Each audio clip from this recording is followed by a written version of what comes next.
looking like a good one, but I call 'em like I see 'em. I know what you are, baby. Womanizer, womanizer, you're a womanizer, oh, you're a womanizer, baby. You.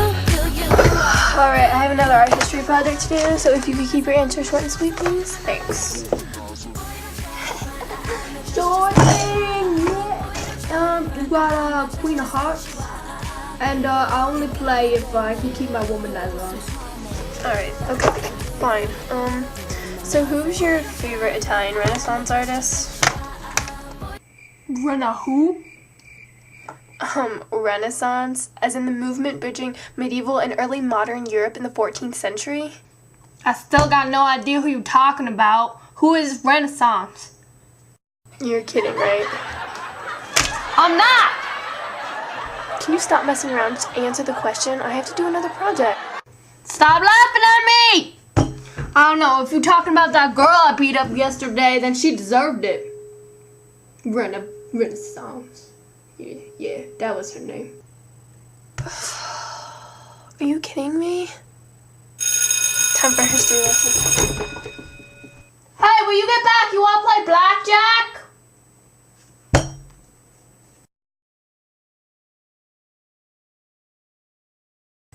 You, hands up. Put the goldfish cards down. Because I'm teaching you about the Italian Renaissance, whether you like it or not, so you can answer my question so I can get an A on this project. Okay? Fine. Okay.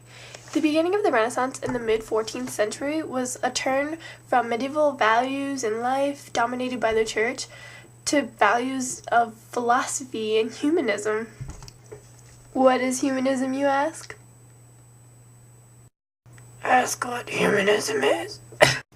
I'm kind of a visual learner, so I'm not gonna ask you anything. Explain it better.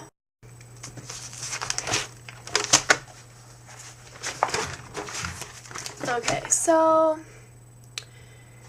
in the times of the Renaissance, people became concerned with life in this world instead of getting ready for life in the next world, as in heaven. Because in medieval times, ready, let's get ready, let's go to heaven, woo woo. And you know, there was no stress on human beings, just on God, which was, you know, cool. But people in the Renaissance, and especially in Italy, I'm aware it doesn't really look like Italy, but it is. People in Italy, especially the educated middle class, became concerned with individual achievement and what humans had to offer. What does that have to do with Renaissance artists at all? Artists began to, develop new techniques too. Like, instead of making something look two-dimensional on a painting, they could make someone look three-dimensional, and they could draw human faces in real expression and shadows and angles. And so who are some of these guys? Wrong CD. This is Donatello's biblical bronze version of young David just after killing Goliath.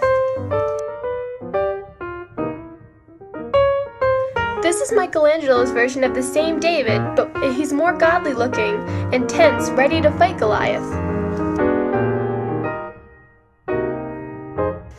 This is part of the Sistine Chapel ceiling painted by Michelangelo between 1508 and 1512. It's the iconic image of the hand of God giving life to Adam. Wait, tell me you've never heard of Leonardo da Vinci. What do you think, I'm an idiot? I watched the Ninja Turtles.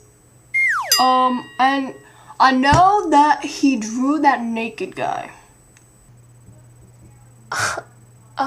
That naked guy is called The Vitruvian Man by Leonardo da Vinci. Hey, I've seen that before!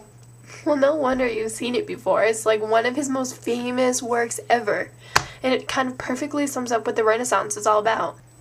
You're lying. That little picture, woo, woo, woo, woo, cannot sum up everything you just said. Okay, so when you look at this picture, you're like, dude, what does this have to do anything with the Renaissance, blah, blah, blah.